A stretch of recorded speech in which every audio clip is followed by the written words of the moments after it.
Iran ने अपने Bushehr power plant का बदला इजराइल के हरेदा पावर प्लांट को दहलाकर ले लिया है। ईरान का यह पलटवार बता रहा है कि वो मिसाइल के बदले मिसाइल मारेगा, बम के बदले बम मारेगा, ड्रोन के बदले ड्रोन से जवाब देगा। Oh my God! चाहे इजराइल हो या फिर अमेरिका, ईरान हर हथियार का तोड़ निकाल ले रहा है। ईरान ने ट्रंप के सीज फायर प्लान की कार्ड जैसे निकाल ली है। एक तरफ ट्रंप दावा कर रहे हैं कि ईरान से बात चल रही है। ट्रंप दावा कर रहे हैं कि ईरान टोटल सरेंडर के लिए रेडी है। The other side, I can tell you, they'd like to make a deal. And who wouldn't if you were there? Look, their Navy's gone, their Air Force is gone, their communications are gone. That's the biggest problem. It's very hard to communicate. लेकिन Iran military और leadership Trump से ठीक अलग बयान दे रही है। Iran के supreme leader ने ट्रंप से समझौते से साफ इनकार कर दिया है। ईरान के नए सिक्योरिटी बॉस जनरल जुल्कद्र ने अमेरिका से समझौते पर बिग नो कह रखा है। जिन बाकर कालिबाफ को ट्रंप अपना आदमी समझ रहे हैं, उन्होंने भी सीज फायर को फेक न्यूज कह डाला है। तब अमेरिका ने ईरान में किसे साथ रखा है? वो कौन है जो ट्रंप से डील करने के लिए रेडी है? कतर जैसे देशों ने तो इस पचड़े में फंसने से तौबा कर ली है। कतर के विदेश मंत्रालय का आधिकारिक बयान सुन लीजिए। कतर ने अमेरिका ईरान के बीच पिसने से खुद को कैसे अलग कर लिया है। Qatar is not involved in these talks. Our views about any talks, if they exist, are consistent with our very principled position that all conflicts will end on the negotiation table. समझदार मुल्क हवा का रुख भांप चुके हैं, मगर कुछ मौका परस्त युद्ध को भुनाने में लगे हैं। वो अमेरिका ईरान की डील में बिचौलिया बनने के लिए उतावले हैं। अमेरिका इजराइल ईरान की लड़ाई में नंबर बनाने के चक्कर में कुछ देशों ने हद पार कर दी है। पाकिस्तान का जनरल मुनीर दावा कर रहा है कि वो ट्रंप का पीस प्रस्ताव ईरान को भेज चुका है। तुर्की के स्वयंभू खलीफा एर्दोआन दावा ठोक रहे हैं कि युद्ध की मध्यस्थता वही कर रहे हैं। रूस ने कहा है कि ट्रंप के 15 शर्तों वाले प्रस्ताव की रिपोर्ट भरोसे लायक नहीं है। Такого рода информацию иранские наши друзья нам не передавали. Это первое. Второе. Мы не знаем, насколько достоверны все эти сообщения. रूस की बातें ईरानी मिलिट्री से मेल खाती हैं, जिसने जानकारी दी है कि उसकी सीज फायर पर किसी से कोई बात नहीं हो रही है।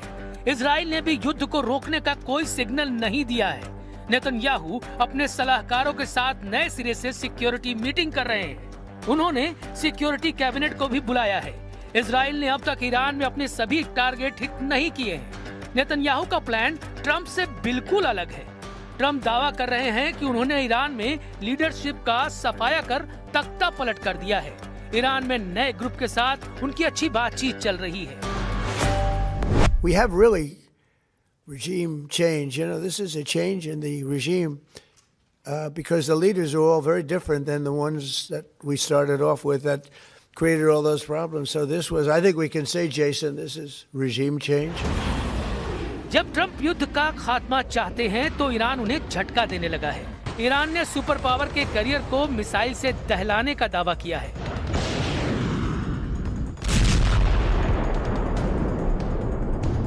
ईरान ने कोस्टल क्रूज मिसाइल से लिंकर करियर को निशाना बनाने का ऐलान किया है। ईरान के जखीरे में कोस्टल क्रूज मिसाइलों की भरमार है, जिसमें कुछ की रेंज 2500 किलोमीटर तक है। जूनियर खमनेई की कुछ कुख्यात कोस्टल क्रूज मिसाइलों की डिटेल जान लीजिए।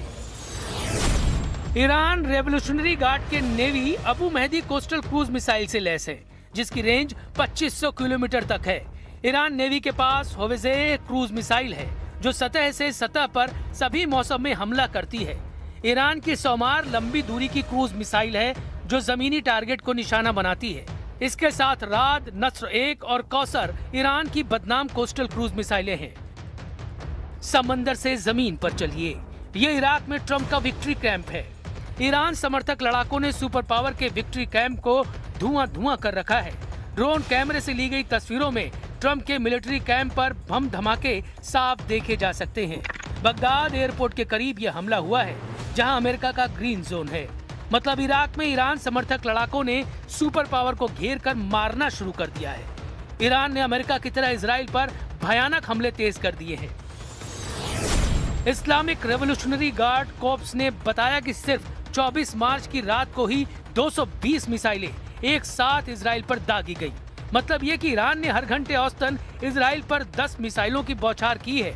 वहीं इजराइल डिफेंस फोर्सेस के मुताबिक इजराइल के मल्टीलेयर एयर डिफेंस सिस्टम ने ईरान की 70% मिसाइलों को हवा में मार गिराया है। बावजूद इसके आयरन डोम, एरो सिस्टम और डेविड स्लिंग को चीरकर 30% मिसाइलों ने इजराइल को भारी नुकसान पहुंचाया है। ईरान अब फत्ताह 2, सेज्जिल, इमाद और खुर्रम शहर 4 मिसाइलों का इस्तेमाल ज्यादा कर रहा है। इनमें कुछ मिसाइलों में क्लस्टर वॉरहेड लगे हुए हैं जो भारी तबाही मचा रहे हैं। ईरान के घातक पलटवार शुरू करने के बाद ट्रंप को यूरोप के देशों ने इराक जैसी हार की वार्निंग देनी शुरू कर दी है। स्पेन के प्रधानमंत्री पेड्रो सांचेज ने ईरान वार के साइड इफेक्ट बताकर यूरोप को अलर्ट रहने को कहा है। Puede que este desastre de Irán pase pronto o puede que la pesadilla de Irak se repita, pero en esta ocasión multiplicado por n. युद्ध का खात्मा जल्द हो, इसकी उम्मीद सब लगा रहे हैं। ईरान ने भी सिग्नल दिए हैं कि उसकी शर्तों पर ट्रंप अगर राजी हैं तो युद्ध रुक सकता है, लेकिन ये शर्तें ट्रंप को हजम होंगी इसकी गारंटी नहीं। ईरान चाहता है कि फारस की खाड़ी और पश्चिमी एशिया में सभी अमेरिकी सैन्य ठिकानों को बंद कर अमेरिका वापस लौट जाए। ईरान ने मांग रखी है कि होर्मुज स्ट्रेट से गुजरने वाले सभी कारोबारी जहाजों से टोल टैक्स वसूलने का अधिकार सिर्फ उसके पास रहे। ईरान को युद्ध के दौरान अमेरिका और इजराइल के हमलों से हुए पाई के नुकसान की भरपाई चाहिए। ईरान की ट्रंप से डिमांड है कि उसके ऊपर लगाए गए सभी प्रतिबंध हटाए जाएं। यही नहीं, भविष्य में ईरान के खिलाफ कोई भी युद्ध थोपा नहीं जाए, इसका पुख्ता इंतजाम करना होगा। ईरान ने कहा है कि वो बगैर किसी बातचीत के अपनी बैलिस्टिक मिसाइलों का प्रोडक्शन जारी रखेगा। ईरान ने लेबनान में हिजबुल्लाह के खिलाफ होने वाले इजरायली हमलों को रोकने की भी डिमांड रखी है।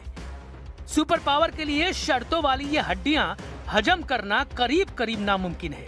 वहीं ईरान साफ कर चुका है कि वो खाड़ी से इस बार अमेरिका को खदेड़ने के बाद ही रुकेगा।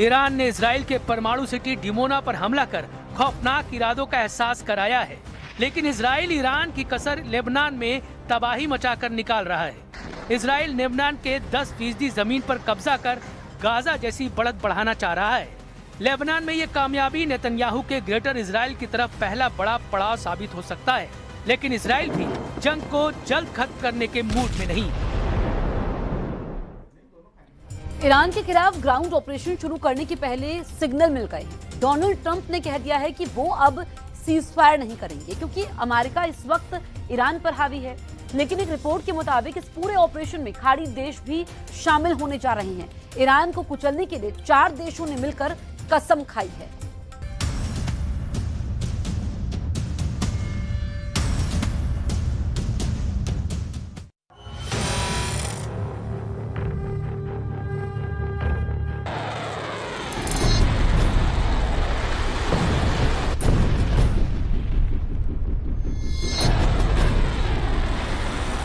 अमेरिका की फौज तैयार है। दुनिया की सबसे खतरनाक फोर्स को डोनाल्ड ट्रंप के फैसले का इंतजार है। ईरान पर चढ़ाई करने के लिए 5000 कमांडो किसी भी वक्त हमला कर देंगे।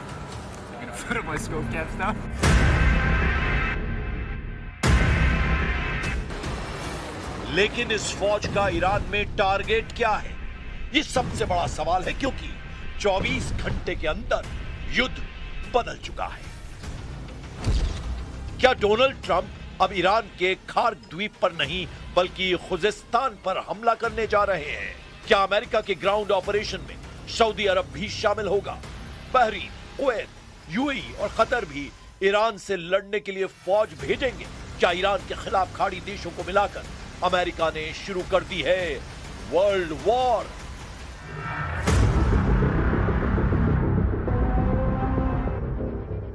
अमेरिका का ग्राउंड ऑपरेशन बहुत बड़ा टारगेट सेट कर चुका है और इसमें खार्क के साथ खुजेस्तान वाले समीकरण ईरान के लिए बहुत खतरनाक साबित हो सकते हैं। खाड़ी देशों में अमेरिकी सैनिकों की मूवमेंट शुरू हो चुकी है। अमेरिका के 5000 कमांडो जब खाड़ी देशों की फौज के साथ ईरान में घुसेंगे तो क्या होगा, यह जानने से पहले खार्क और खुजेस्तान के बारे में बहुत जरूरी बातें समझ लीजिए। मैप पर देखिए, यह है खार्क द्वीप, यह फारस की खाड़ी में है, जबकि मेनलैंड ईरान में यह जगह है खुजेस्तान। इस इलाके में ईरान का बॉर्डर इराक से लगता है। ये दोनों जगह इस वक्त युद्ध के हॉट पॉइंट बने हुए हैं। खार्क द्वीप पर ईरान के तेल निर्यात का टर्मिनल है, यहीं से उसके 90% तेल का निर्यात होता है, जबकि खार्क द्वीप से जो तेल निर्यात किया जाता है ईरान के खुजेस्तान प्रांत से निकाला जाता है। खुजेस्तान को ईरान की ऊर्जा राजधानी कहा जाता है। ईरान का 80% तेल खुजेस्तान की जमीन से निकाला जाता है।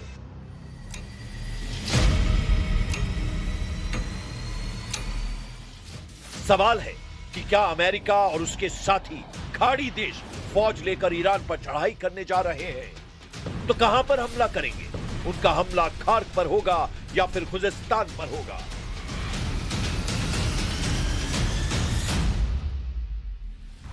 और दोनों मोर्चों में से हमला कहां करना ट्रंप के लिए आसान साबित होगा।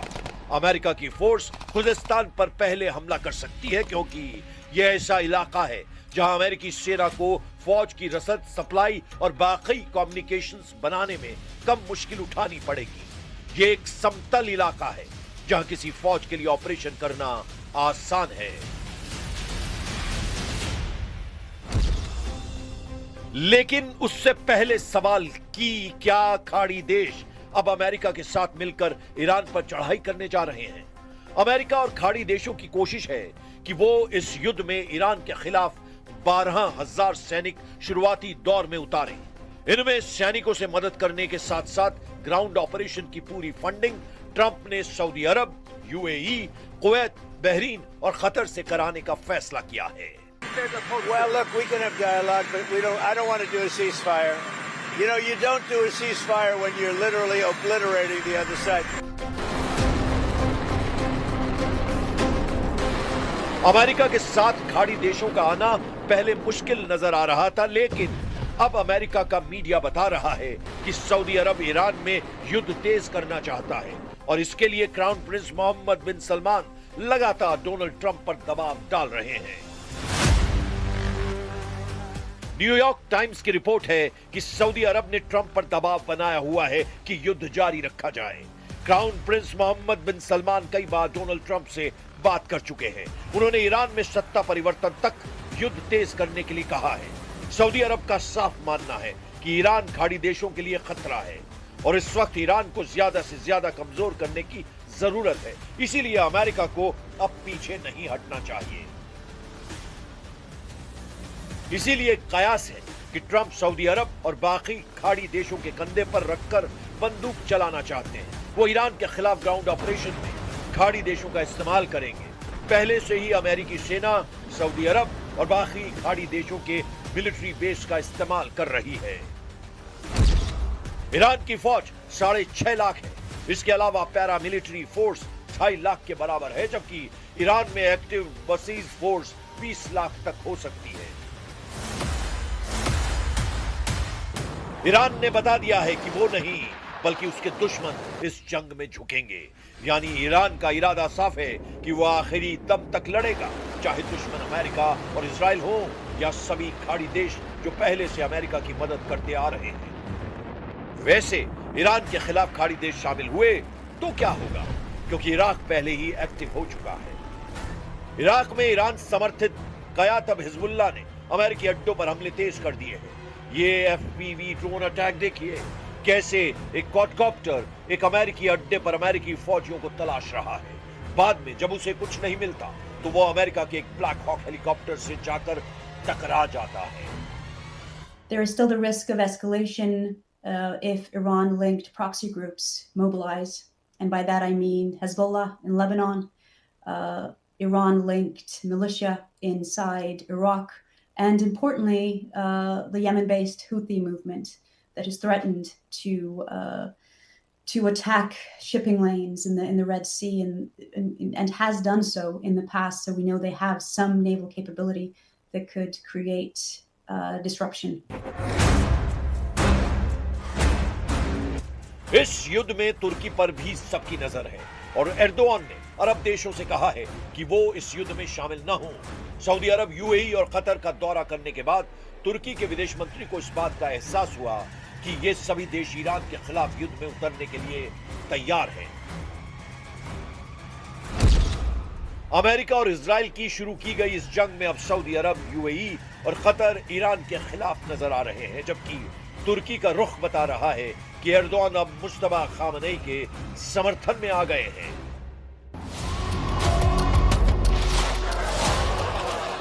ये ऐसे वक्त में हो रहा है जब ट्रंप के 5000 कमांडोज ईरान की सरहद में दाखिल होने के लिए तैयार कर दिए गए हैं। खार्क और खुजिस्तान हमला कहां होगा, बस ट्रंप को इसका फैसला करना है। लेकिन तुर्की से बयान आने के बाद ईरान को एहसास हो गया है कि वो इस जंग में अकेला नहीं है। ईरान के स्पीकर मोहम्मद बाकर खालिबाफ ने कहा है कि ईरान अमेरिका की हर हरकत पर नजर रखे हुए है। अमेरिका की फौज की गतिविधियां देखी जा रही हैं। अमेरिका के सैनिक ट्रंप और नेतन्याहू की गलत फहमियों का शिकार बनेंगे। ईरान का इम्तिहान लेने की कोशिश न करें ट्रंप। युद्ध की शुरुआत अमेरिका और इजराइल ने की है, लेकिन इस जंग में ईरान लगातार आक्रामक होता जा रहा है। ईरान के विदेश मंत्री अब्बास अरागाची ने अमेरिका और इजराइल को बहुत बड़ी धमकी दी है, डराने की कोशिश की है। अब्बास अरागाची ने कहा है कि